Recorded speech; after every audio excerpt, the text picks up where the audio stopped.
mahirap gawin. Salitang pangarap ang nagbibigay sa atin ng lakas ng loob para lumaban sa buhay. Nangangarap ka? Oo. Kasi ang pangarap, hindi lang isang salita. Ang pangarap ay isang salita na may lakas at nagbibigay sa atin ng lakas ng loob para lumaban, mamuhay at mabuhay ng may lakas ng loob. Dahil kung ikaw ay nangangarap, kung ikaw ay tunay na nangangarap, hindi mo lang sasabihin ang salitang pangarap. Gagawin mo at tutuparin mo kung ano ang iniisip mo na mangyayari sa iyo. Dahil ang pangarap ay hindi lang nagtatapos. Ang pangarap ay walang wakas. Ang pangarap ay hindi nagtatapos. Kaya't kung gusto mong mangarap, mangarap ka. Dahil ang pangarap ay libre. Walang bayad at hindi mo kailangang bilhin. Libre kang mangarap. Libre ka ring masasaktan. Libre ka ring mabibigo.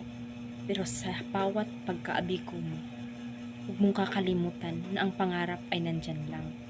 Ang pangarap ay patuloy na nandyan at hindi mawawala. Kahit kung patuloy kang nabibigo, patuloy ka lang mangarap.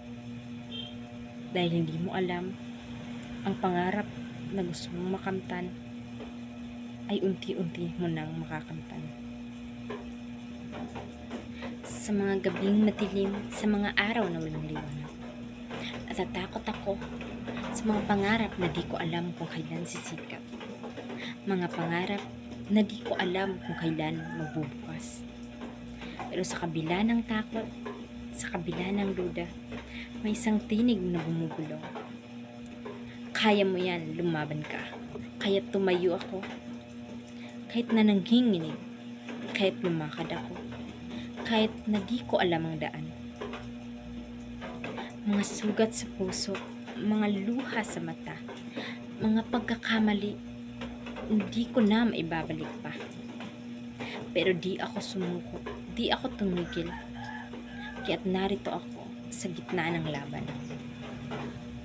Sa pagkakataon, hindi ko alam kung ano ang gagawin. Sa mga pagkakataon, hindi ko alam ang susunod.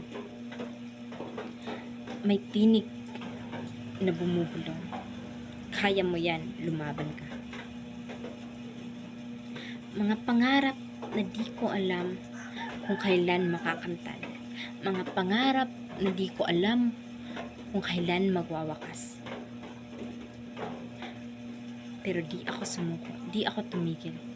Panalangin ang nagbigay sa akin ng lakas.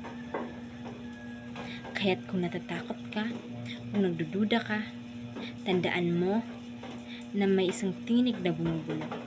Kaya mo yan, lumaban ka. Kaya't lumaban ka at magtiwala sa Diyos na makapangyarihan. Diyos lang ang may alam, kaya't magtiwala tayo sa Kanya. Panalangin ay gawing sandata sa hamon ng buhay upang makamtan tagumpay ng pangarap.